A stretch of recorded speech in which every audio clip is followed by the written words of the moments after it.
بندش آج کل استعمال کیا جاتا ہے اور عاملین سے پہلے میں معذرت کر لیتا ہوں، اس 1500 سال کے اندر یہ لفظ آپ نہیں سنیں گے. یہ جدید ایجاد ہے، یہ بندش کروا دی گئی ہے. شرعی لحاظ سے بندش کا کوئی تصور نہیں ہے. میں بارہا اس پہ کلام کر چکا ہوں کہ اس طرح لوگوں کو گمراہ کرنا بالکل شرعاً جائز نہیں ہے. میں اس کویسچن یہ کرتا ہوں کہ یہ بتائیے کہ بندش کا کیا مطلب ہے. اگر آپ کہتے ہیں کہ جی رشتوں میں بندش ہے، اولاد پیدا ہونے میں بندش ہے، نوکری میں بندش ہے، کاروبار میں بندش ہے، کیا آپ یہ کہنا چاہتے ہیں کہ اللہ تبارک و تعالیٰ تو آپ کو کاروبار چلانا چاہتا ہے لیکن اس نے بندش قائم کر دی؟ اللہ تعالیٰ تو اولاد دینا چاہتا ہے لیکن اس نے بندش کر دی. اللہ تعالیٰ تو رشتہ کروانا چاہتا ہے، اس نے بندش کر دی. اگر یہ واقعی تصور ہے تو یہ تو کفر ہے، کیونکہ کون ہے جو اللہ تعالیٰ کے فیصلوں کو روک دے یا اللہ تعالیٰ کے فیصلوں کو بدل دے؟ اس کا مطلب یہ ہے کہ آپ یہ بندش کا لفظ کہہ کر یہ ثابت کرنا چاہتے ہیں کہ کوئی جادوگر یا عامل اللہ تعالیٰ سے بھی زیادہ طاقتور ہے، کہ اللہ تعالیٰ کسی کو اولاد دینا چاہتا ہے اور وہ اس کو روک دیتا ہے. تو اس کا مطلب تو یہ ہوا کہ اللہ سے بھی طاقتور ہے اور یہ عقیدہ کفر ہے. اور اگر آپ کے نزدیک بندش کا یہ تصور ہے کہ اللہ تعالیٰ کسی کو اولاد سے محروم رکھنا چاہتا ہے مثلا 3 سال تک، اور اس نے بھی جادو کروا دیا کہ 3 سال تک اس کی اولاد نہ ہو اور نہیں ہو رہی، یہ بندش ہے، تو پھر اس میں بندش کہنے کی ضرورت ہی کیا ہے؟ یہ تو اللہ کا فیصلہ ہے، اللہ کا حکم ہے. یہ کیوں نہیں کہتے کہ جی یہ کوئی بندش نہیں ہوتی ہے، اللہ کی مرضی سے ہو رہا ہے سب کچھ. اگر کسی کی شادی میں دیر ہے، میرے رب کی مرضی ہے. کسی کی اولاد نہیں ہو رہی، یہ میرے رب کی مرضی سے ہے. کون ہے جو اللہ تعالیٰ کے فیصلے کو بدلے؟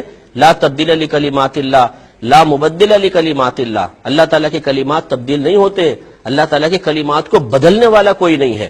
لہٰذا اس قسم کے تصورات قائم کر کے لوگوں کے لیے ان آستانوں پر اور ان جادوگروں کے پاس جانے کے راستے کھول دینا کہ جو عزتیں بھی لوٹ رہے ہیں، پیسہ بھی لوٹ رہے ہیں، لوگوں کو پاگل بنا رہے ہیں. ضروری نہیں ہے کہ آپ اگر جواب دیتے ہیں تو سب کے سب آپ ہی کے پاس آئیں گے.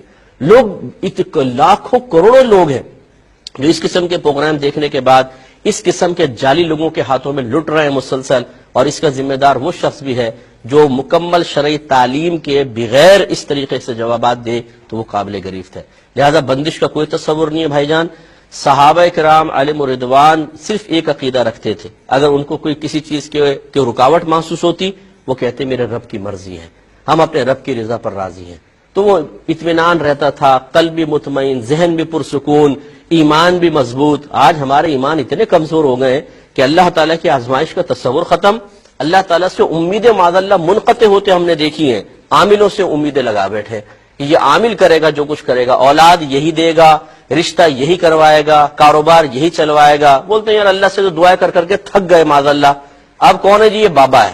ارے بابا، یہ بابا بیچارہ کیا کرے گا؟ بابا یہ اگر کچھ کر سکتا ہوتا تو یہاں کیوں بیٹھا ہوتا؟ آپ ان سے یہ کیوں نہیں پوچھتے؟ یہ تو بادشاہ بنا ہوتا. اگر ہر چیز کو اپنی مرضی کے موافق کرنے پہ قدرت رکھتا، جو یہ بڑے بڑے دعوے کرتے ہیں اور دیواروں اور پوسٹرز پہ انہوں نے لکھوایا ہوا ہے، تو یہ تو پرائم منسٹر ہونے چاہیے تھے اس وقت پورے ملک کے، اور سپر پاور بن جانے چاہیے تھے، کیونکہ اپنے تعویذات استعمال کرتے، اپنے اوپر دم کرتے اور پہنچ جاتے آسمانوں پر.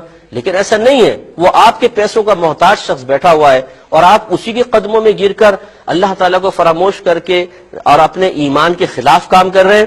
یہ بالکل قطعاً غیر مناسب ہے. کوئی رکاوٹ کا تصور نہیں ہے. یاد رکھیں اللہ تعالیٰ فاعل حقیقی ہے.